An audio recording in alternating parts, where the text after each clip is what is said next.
Bonjour, alors petite vidéo aujourd'hui, je vais m'occuper de notre aligneuse d'oignons. Alors c'est une machine qui nous sert pour arracher et endainer. Alors arracher d'abord dans un premier temps, la deuxième fois, elle nous sert à endainer avant le ramassage. Donc ici on est dans un bâtiment en fait où on stocke le matériel. Bon, là vous avez le petit somme qui sert à biner les salades. Vous avez la planteuse à choux derrière, un cadran. Ici, nos deux enrouleurs, pareil, qui ont été révisés, remisés. Après, un ancien débardeur à artichaut. Bon, en fait, on a quasiment arrêté la culture, donc il ne sert plus. Ici, on a un butoir à 10-3 rangs, une bineuse d'allée pour faire les allées d'échalotes. Ici, on a une planteuse à bulbis qu'on avait bricolée nous-mêmes aussi. Butoir, butoir à pommes de terre qui nous sert à, une fois les pommes de terre plantées, à faire les buttes avec des capes équipées de capes. Donc c'est un rotor qui affine la terre au niveau des passe-pieds pour après lui faire une forme de butte. On a notre planteuse automatique qui est là, notre planteuse manuelle qui est là, vraiment pour les premières plantées.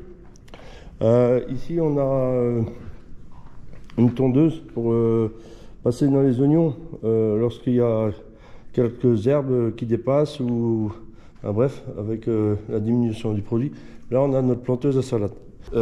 C'est avéré que la dernière fois qu'on l'a attaché, on s'est rendu compte qu'ici cet arbre là il bougeait anormalement.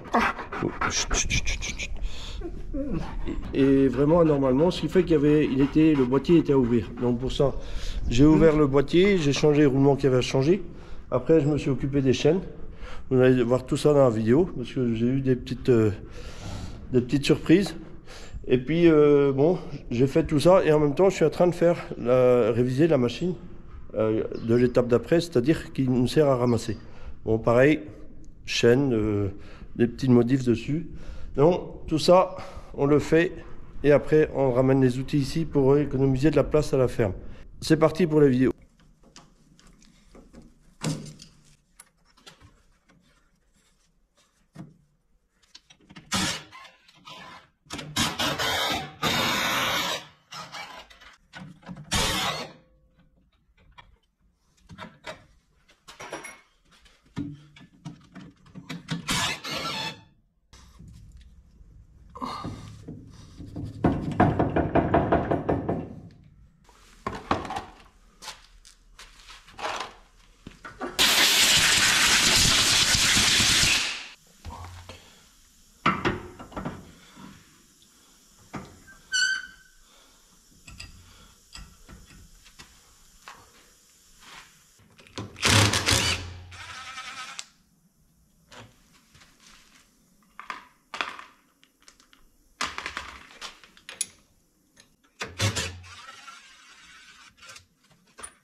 On regarde ici, le couple conique n'a pas trop pris. Maintenant, en fait, c'est tout simple.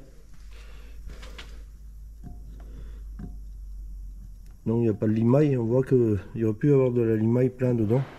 En fait, c'est juste le roulement ici qui bouge. Et ça, ben, c'est bien parce que j'ai J'ai démonté ça là à l'instant. Comme je dois aller chez le mécano, ben, au moins je vais ramener le roulement qu'il faut et comme ça je pourrai le remonter tout de suite.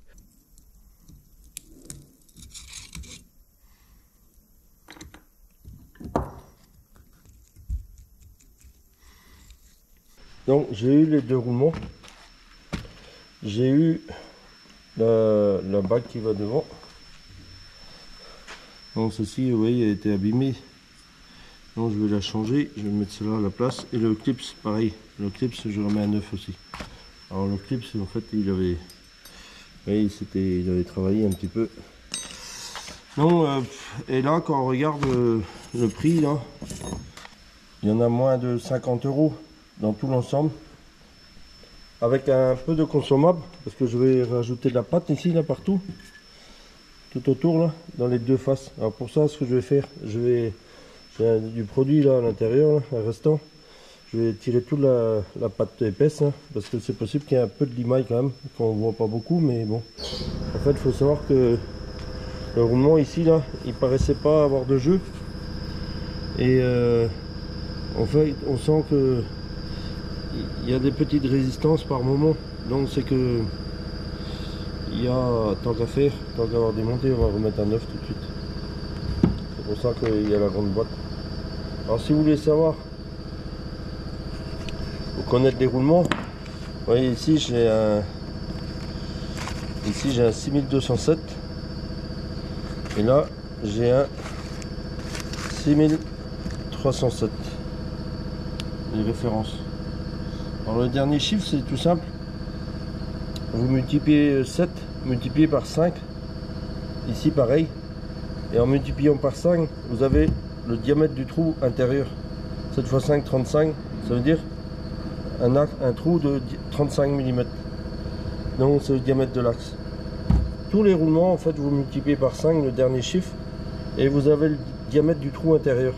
Si c'est un 6204 par exemple, ce sera pour un arbre de 20. Donc celui-ci il présentait vraiment beaucoup de jeux.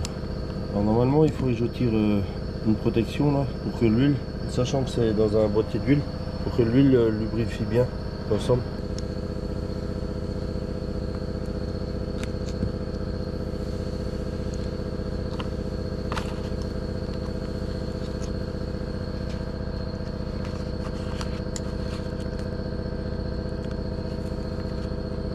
Maintenant je vais faire ce que je vais faire, je vais racler tous les bords là.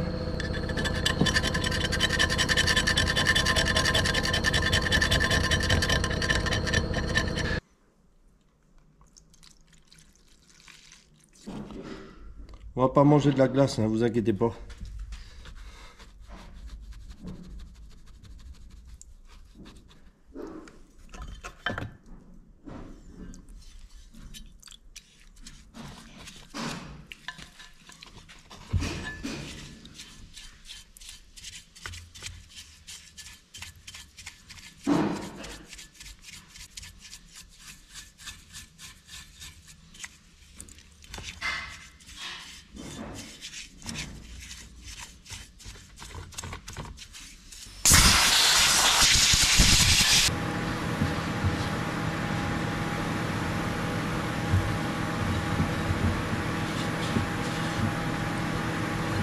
Bon, il est en place.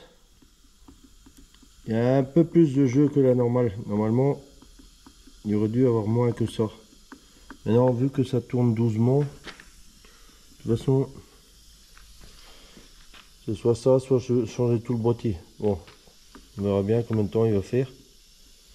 Et là, il y a un peu plus de jeu quand même que la normale.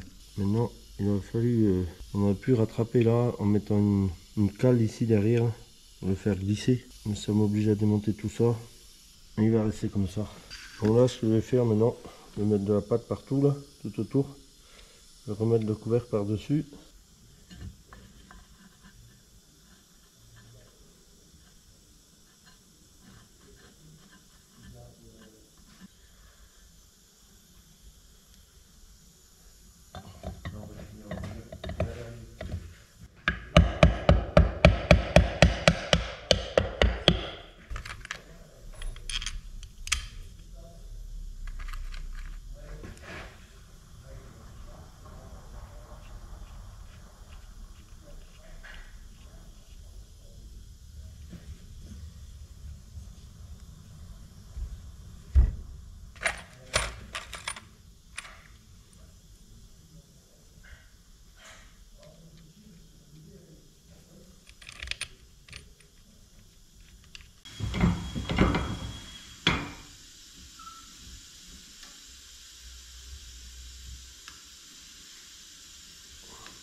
Là, je vais mettre de la 80-90 pour aller dans le boîtier de renvoi d'onde.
Ça y est, ici j'étais en train de... J'ai tiré ce carter-ci. Bon, vous voyez, une chaîne à ce rayon.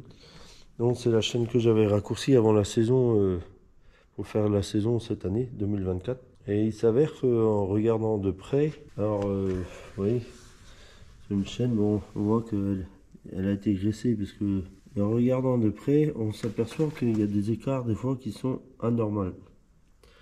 Comme ici, là. Là, il y a un sacré problème parce que la chaîne, à mon avis, est déjà fendue. Elle est cassée, mais bon, elle est en place toujours. Mais là, on voit qu'il y a un souci. Et pareil, ici, c'est encore pire. Donc, je pense que le bon Dieu a été avec nous. On a réussi à finir la saison avec, telle qu'elle est. Mais bon, il ne faut pas envisager d'en faire une deuxième. Là, c'est clair. Je ne vais pas prendre le risque. Je vais changer la chaîne en entier. Donc il y a à peu près 2,50 m de chaîne là. Ça se vend en carton comme ça. Et regardez, parce que j'ai une note derrière, t'es encore enlevé. C'est là qu'on voit l'intérêt en fait de faire des petites révisions comme ça en arrière-saison. Bon, la chaîne, on veut la changer, même si on l'a pas, même si c'est changé dans 2-3 jours, c'est pas grave. Par contre, quand ça arrive en saison, on n'a pas le temps. Les mécanos, en général, sont très sollicités. Ben, on se retrouve, c'est les cultures qui en pâtissent. Et donc, l'intérêt d'en bien entretenir le matériel quand même en arrière-saison pour avant de les hiverner.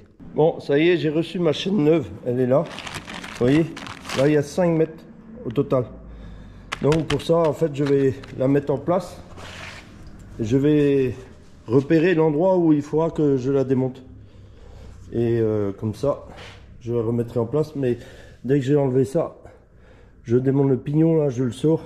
Je démonte le carter et je vais changer la chaîne qui est derrière aussi. Parce que bon, l'accès n'est pas très facile. Tant qu'avoir mis une neuve là, j'aime autant mettre une neuve derrière pour avoir la tranquillité.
quand les chaînes s'arrondissent comme ça,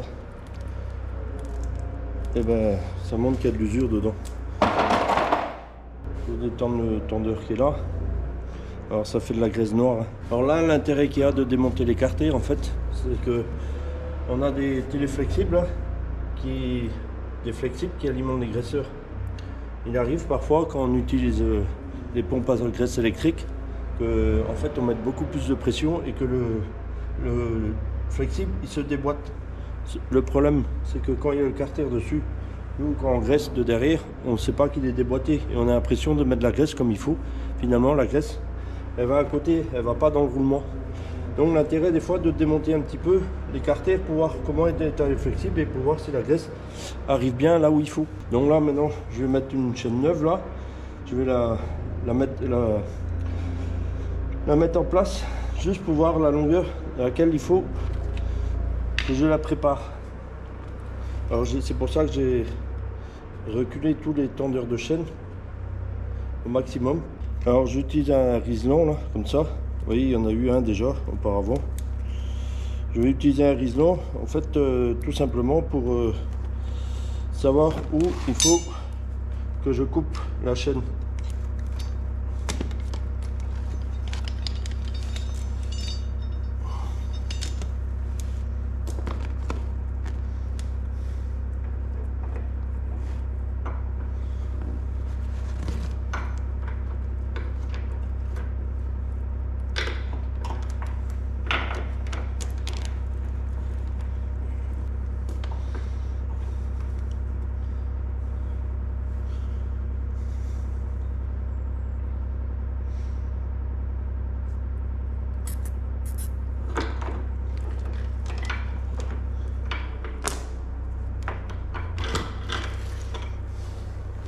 Pour décoller le piton qui est là, je vais mettre un écrou ici derrière. Je vais tout simplement le serrer dans l'étau, le coin, là, juste pour le déplacer, pour le dessertir. À partir de là, après, je chasserai avec un goupil, chasse goupil, ça va venir tout seul. Voilà, ça y est, il a bougé.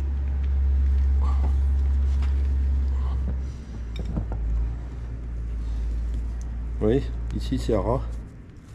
Et ici maintenant on voit le... Et maintenant je vais aller sur l'enclume, chasser le reste. Bon, là d'habitude, je vous ai expliqué que je fais ça ici, sur l'enclume.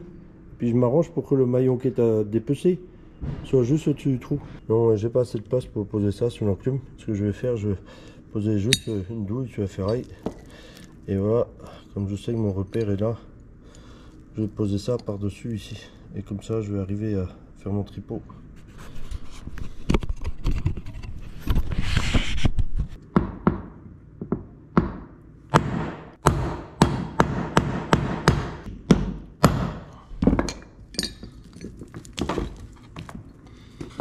Et voilà.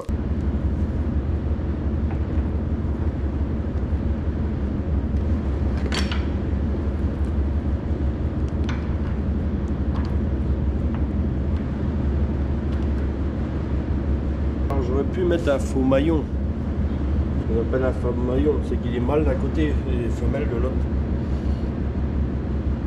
Mais je vais être trop juste. Du coup, dans un premier temps, je vais mettre ce maillon rapide là, ça va donner ça, sachant qu'il y a un tendeur ici, un autre là. En appuyant un peu, les chaînes sont loin de se toucher. Et plus tard, un jour, je déferai un maillon entier pour mettre un faux, pour gratouiller un petit peu. Alors ça c'est vraiment pour envoyer la chaîne un peu plus loin.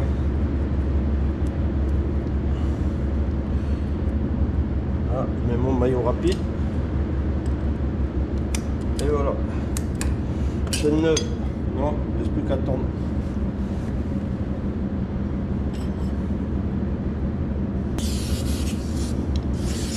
Alors ça c'est de la graisse en bombe spécial chaîne. En fait elle adhère bien et avant de remettre le cache, je vais m'assurer que les graisseurs prennent bien partout. Celui-là c'est bon. C'est bon.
ici, ma chaîne est un chouille trop courte, mais vraiment un chouille.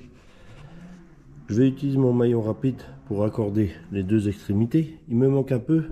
Je vais rajouter ça. En fait, on appelle ça un faux maillon. Femelle d'un côté et mâle de l'autre. Donc, je vais mettre ça et celui-là en plus. Et comme ça, je vais réussir à raccorder les deux. Le jour où il faudra raccourcir la chaîne, peut-être j'aurai juste le faux maillon à enlever. Et en fait, là, c'est carrément des goupilles. C'est fait en 2 secondes. Et comme ça permettra peut-être de rattraper un jeu excessif sur la longueur de la chaîne. Elle est tellement longue en fait que le peu de jeu qu'il y a, elle vient se toucher, claquer sur le carter. Donc il faut être très vigilant, avoir une chaîne tendue comme il faut. Donc celui-là, je vais le mettre déjà.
Ça y est, l'arracheuse est finie. Donc là, je l'ai attachée. Alors, vous voyez, je ne vous ai pas expliqué. Ici, on a une barre carrée. Alors celle-là, en fait, elle tourne dans le sol. C'est elle qui casse la croûte dure qu'on retrouve dans les oignons en surface. Elle casse la croûte. Après, il y a le rabatteur ici qui remonte le produit. Donc ici, entre autres, c'est des oignons. Donc la terre et les oignons monte sur ce tapis là. Le tapis, en vibrant un petit peu, fait tamiser la terre et retombe au sol. Et à partir de là, on retrouve ce rouleau ici qui dame la planche, qui retasse le sol avant de poser le produit dessus. Alors l'intérêt en fait, c'est que c'est fait en sorte pour que ce soit plus facile à ramasser et en même temps pour que le produit sèche, parce que des fois quand on les arrache, les fans sont vertes. Alors c'est pour ça que vous avez vu à l'arrière, il y avait un système là pour faire un andin. Alors c'était prévu pour faire un andin juste avant ramassage. Or, faut savoir qu'en général, les oignons, on les remue 2 fois. Donc la première fois, c'est pour les arracher. Alors on arrache avec ça, mais au lieu d'avoir le système de goulotte pour faire l'andin, on a un système qui fait juste une plaque là. Je vais mettre une photo. Juste une plaque là et une autre ici pour faire reposer l'oignon sur toute la largeur de la planche, de manière à ce que l'oignon soit au soleil, qu'il sèche bien. C'est à partir de là, une fois que le produit est sec, que on change l'arrière de la machine pour faire un andin très serré, en sachant que les oignons sont secs, avant le ramassage. Donc ça, je les ai enlevés pour 2 raisons. C'est qu'elle prend moins de place dans le hangar, déjà. Et en plus, automatiquement, c'est pas avec ça qu'on va commencer l'année prochaine. Donc c'est pour ça que je l'ai enlevé. On remettra l'autre l'année prochaine. Et là, je vais vous la mettre en route. Donc là, la machine, elle tourne. Vous pouvez voir le principe. La barre devant ici.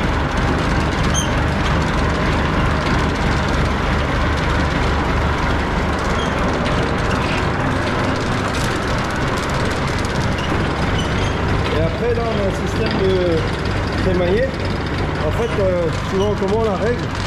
Vous allez voir que le tapis, il va donner des secousses.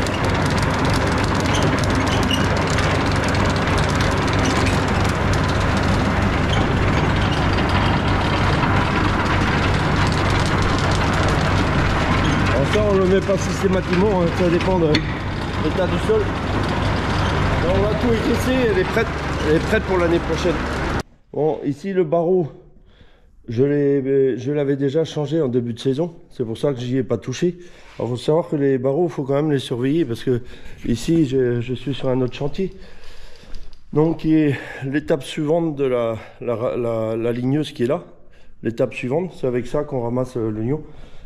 Ici, en fait, j'avais un système, tout un système pour un tapis qu'on va modifier. Alors, il faut savoir que avant j'avais un tapis à barreaux qui est là. Donc, je vais rallonger avec celui qui est en dessous là. Donc, je vais mettre les deux bout à bout. Bon, j'ai les charnières ici à changer parce qu'elles sont usées. Pour la simple raison, c'est parce que ici, vous voyez, mon barreau, il était quasiment arrivé inexistant. Donc là, on a eu de la chance qu'il ne casse pas. Bon, j'avais prévu de changer ça pour la saison cette année. J'ai pas eu le temps, mais j'avais déjà le tapis sous le coude. Ce qui fait que, bon, alors avant on avait ce système là derrière. Et puis finalement, bon, il y avait du jeu partout. Et puis finalement, c'est prévu pour déterrer. Bon, la vitesse à laquelle ça passe dessus, ça ne déterre pas beaucoup. Alors j'avais tous les petits roulements là qui avaient du jeu partout. Ceci c'est pareil, il bougeait. Non, j'avais juste simplement changé la chaîne l'année dernière. Et puis je m'étais dit, ben ça ce sera à revoir. Le pivot là qui est ici, cet entraînement, il était là au départ. Je le mets là. Bon, tous les trous sont prévus. C'est pas une invention de notre part, c'était une option de la machine qui existait. Donc, nous, on supprime le kit qui était là dans tous les pour mettre celui-ci à la place. Donc pour ça, il faut que je rajoute des galets, que je rallonge la chaîne. Enfin, je vais la changer. Et puis en même temps, réviser toute la machine. Pareil, avant de la remiser. Tout ça parce que c'est des machines qu'on met dans un autre bâtiment qui n'est pas chez nous. Et avant de les rentrer, on aime autant faire ce qu'il y a à faire dessus parce qu'après, on a du mal à les rechercher pour faire l'entretien dessus. En général, quand c'est rangé, c'est rangé. Il faut qu'il soit prêt pour l'année suivante. Voilà. Bon, ici, c'est pareil. Dans le rabatteur, j'ai les roulements changés de chaque côté là. Pour voir l'état de la chaîne de transmission. Des petites bricoles, mais des choses qu'il vaut mieux faire à tête reposée quand on a le temps que quand ça arrive les jours où on ramasse. Voilà. Bon, sur ce, je vous souhaite un très bon week-end et je vous dis à plus. Enfin bref.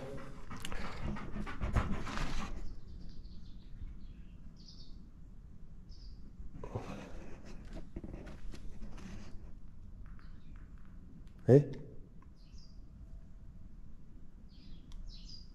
Y a quelqu'un? Y a quelqu'un?